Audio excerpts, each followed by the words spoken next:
Hey everyone, intuitive and astrologer Lisa Salvatore here to talk to you about the spring equinox, the entrance of Aries season, and the lunar eclipse, the partial lunar eclipse that we have taking place on March 25th. But first, before we get into it, please make sure that you like, share, and subscribe so that you can stay updated as I upload new videos. Also, be sure to sign up for my newsletter. I have 2 different options that will be linked below in the comments, along with all of my other socials. So, spring has sprung here in the Northern Hemisphere.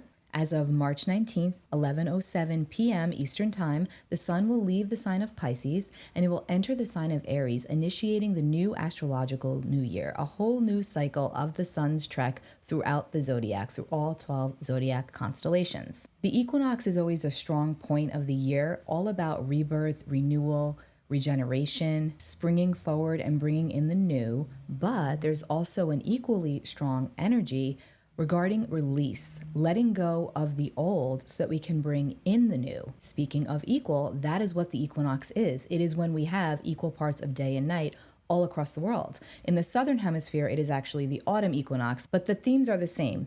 In the southern hemisphere, you're also releasing that which no longer serves you and getting ready to call in your desires, to set intentions for what you want to bring forth into your reality, into the next chapter of your life. And speaking of chapters, we also have 2 eclipses right around the corner. We are very much in eclipse season. The energy is very intense between the equinox and the eclipse portal. So you might be feeling more tired, and it doesn't necessarily even have to be physical fatigue. It can be more of a spiritual fatigue and emotional fatigue. Remember, we are wrapping up a cycle here. Pisces is the final sign of the zodiac, and as we get ready from that shift from water energy, from Pisces energy, and the last 12 months, and now moving into Aries energy, this really is the new year. I always say the 2 times of the year that you should really make resolutions and or set your intentions are the spring equinox and also your birthday when you have your solar return. So yes, it is a really good time to enlist in some form of ritual for the equinox. I would try to do it right around the equinox before we get into the wonkiness of the eclipses. And when I say ritual, it can be something as simple as journaling your desires.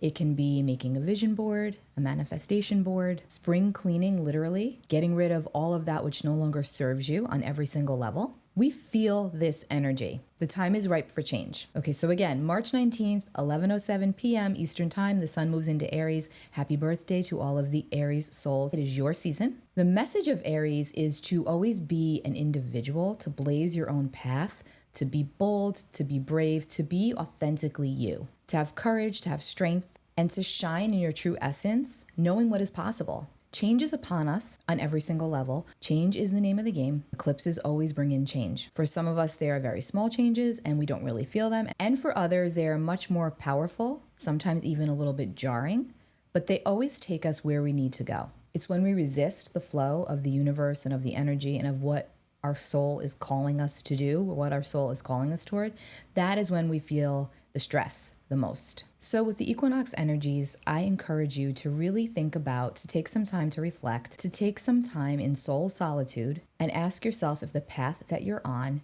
is really your path. And if it isn't, make a plan to make those changes that will make you feel that you are truly and genuinely on your path and not anybody else's. I'd like to read to you the Sabian symbol for Aries, for 1 degree of Aries. A woman rises out of water. A seal rises and embraces her.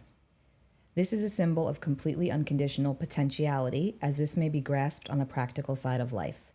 Here are elements of soul emerging from primordial non-existence and of all essentially feminine receptivity, calling up a more masculine or personal and self-seeking initiative.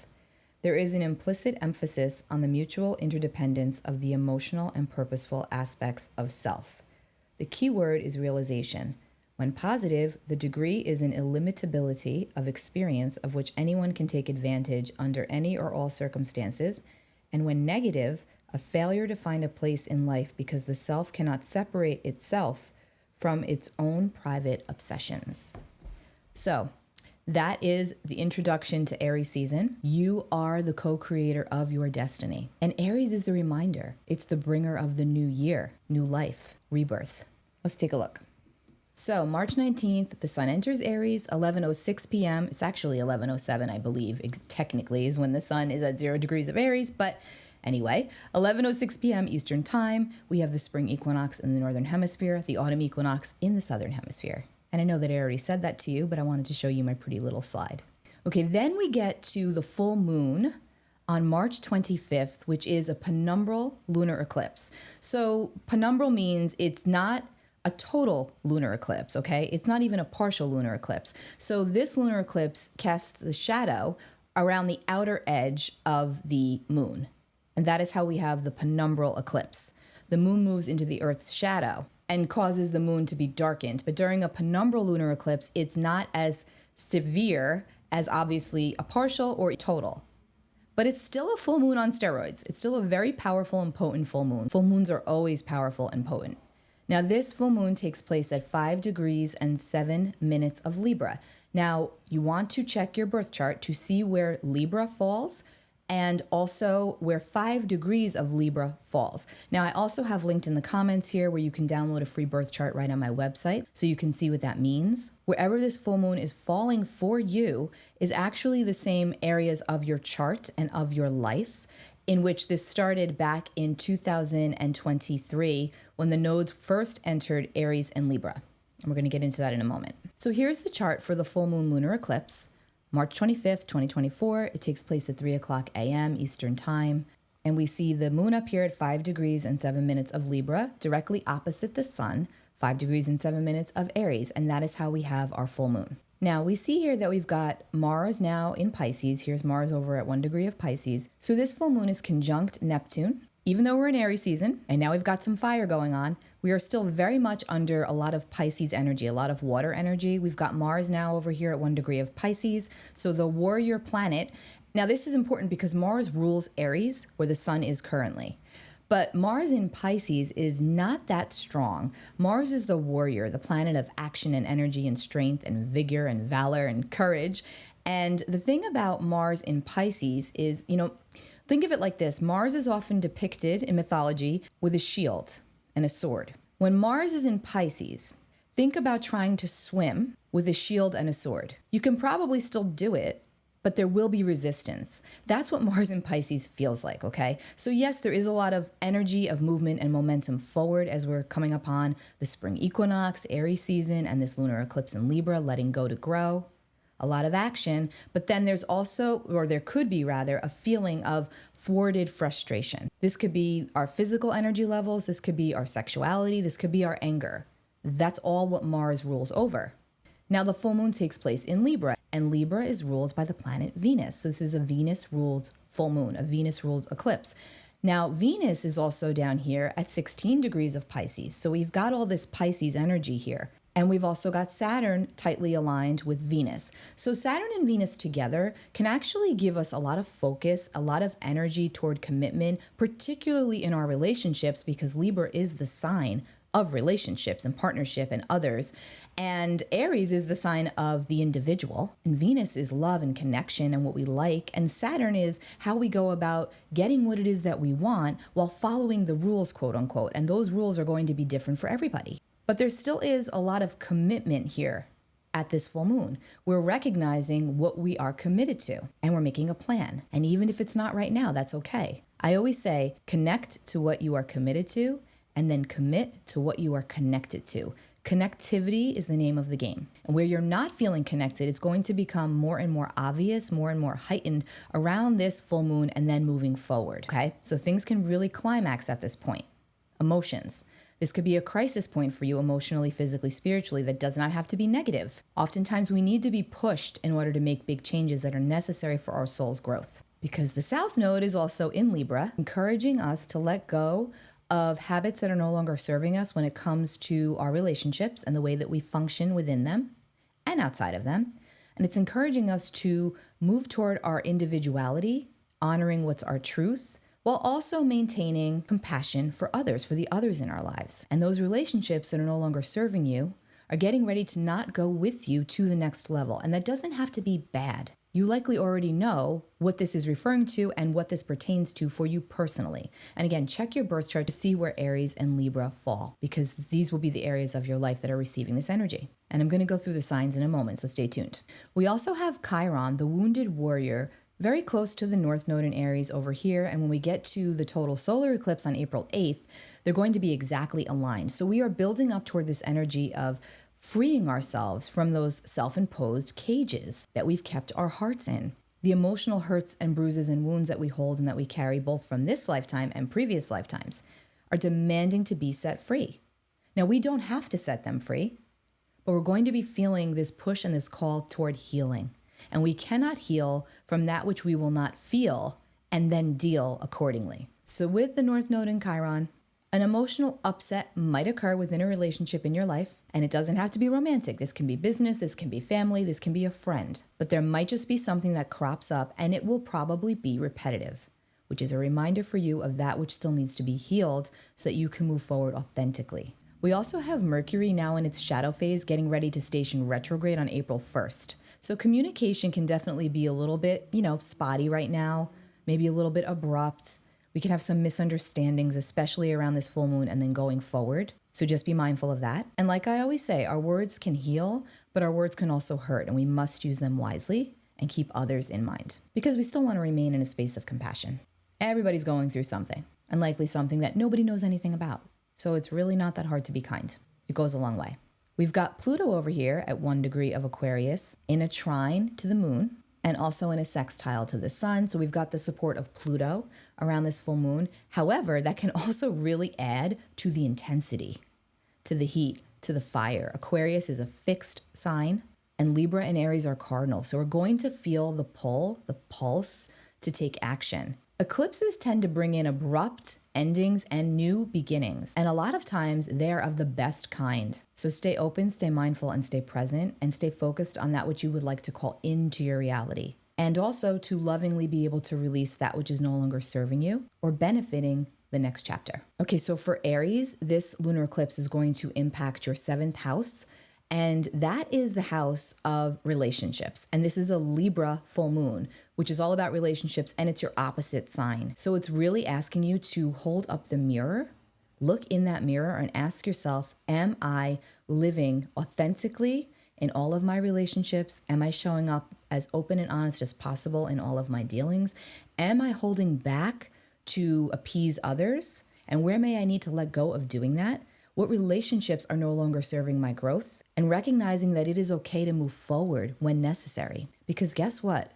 With these eclipses, the universe might just do it for you. If you're a Taurus, this full moon is going to take place in your 6th house. Now, the 6th house deals with our health. It deals with our daily routines and our habits. So something might come up for you that has come up before that is demanding that you hear it or see it or feel it. It's demanding a change. It could be to your everyday routine. Taurus is a fixed sign and they don't necessarily love to change things up, especially when things are working for them. But this eclipse is likely going to show you a blind spot of what really needs to be changed. If you're Gemini, it's your 5th house of creativity, children, love. So what is demanding to be recognized in these areas of your life? If you're a Cancer, it's your 4th house of your home life, your family, both of choice and of origin. It's your emotional security. It's where you live. Could also be where you work if you work from home. So what changes are necessary in these areas? If you're Leo, it's your 3rd house of communication and your siblings, and those that might represent your siblings, cousins, community, family, colleagues, writing, media, digital. There's lots of energy that falls into the 3rd house. So what's demanding to be recognized here for you?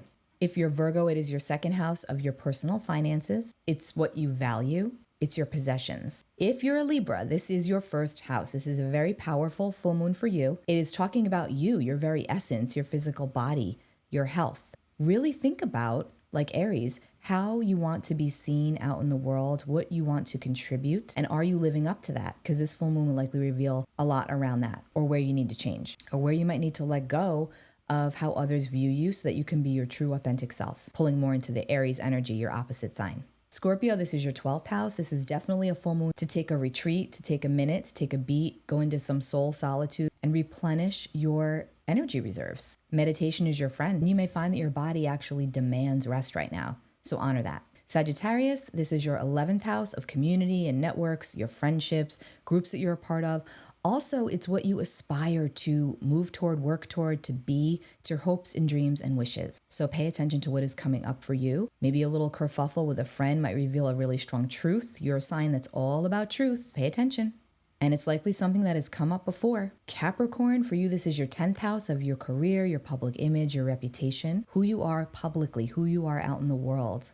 What is going on with you in these areas of life? You may feel a little bit of pushback under this full moon, so take good care of your physical body and rest where you need to. Honor what's coming up as well, because it will not go away until it teaches you what you need to know, karmically speaking. Aquarius, this is your 9th house of long distance travel, higher learning, education, your philosophies on life, your spirituality, expansion. I feel like a lot has been expanding for you in the way that you think of the world and the way that you present in your relationships. You've really recognized power imbalances, and that's going to be highlighted for you under this full moon. So pay attention to what comes up for you. And Pisces, this full moon is going to be taking place in your 8th house. This is the house of intimacy, bonding, sex, other people's finances that you share with others. There could be some very important conversations that come up for you surrounding a loved one that is no longer here with us. You could be dealing with something inheritance related. Out with the old and in with the new for you, Pisces. This is a very strong full moon for you for recognition and release and healing. So it's really important to take note of the fact that this is actually the 3rd eclipse in a set of 6 occurring along the Aries and Libra axis, which is why you're going to want to look to your birth chart to see where this falls for you. So think back to April 20th of 2023 when we first had our eclipse in Aries. It was in the later degrees of Aries. But also going back even further, you're going to want to, if you can, of course, think back, reflect back to 2005 and 2006. Because this is when we had the last round of eclipses on this very same axis, 19 years ago. So you're going to want to think back to what was going on in your reality at that time. And how does it connect to what is going on in your reality right now? Are there any parallels? It might not be anything that big for you, or it might be something quite big and quite cathartic for you. So you may just want to think back to that. Remember, this is all about endings and then new beginnings. We're at the endings portion right now. So if doors get slammed shut for you, try to sit there and dig into the deeper meaning and ask yourself if this was something that you wanted anyway. So I hope that this was helpful. I'm going to come back and do a much deeper reading on the April 8th total solar eclipse because that one is a lot. There's a lot of energy to that one. I'm going to try to get it out as soon as I can. I myself have to honor my soul solitude as well. So I will come back shortly with a reading on the total solar eclipse that takes place on April 8th. But it will be connected to this one in some capacity, and also to the eclipse we had April 20th, 2023 in Aries. And then also, if you can think back this far, and if it makes sense for you, think back to 2005, 2006, and see how and if that tracks for you. Okay, take really good care of yourselves. Remember, these energies are strong, so extra grounding. Do your meditations, take walks, get out into nature, drink water, try to eat clean. I'm not saying don't eat sugar or anything like that, but do try to incorporate high vibrational clean foods into your diet as well, such as fruits and vegetables. You know the deal. Support your system, and it will support you. And if you'd like a private consultation to help you to navigate these energies, past, present, future, check out my links below. I have some sessions that are still available. Take care. Bye.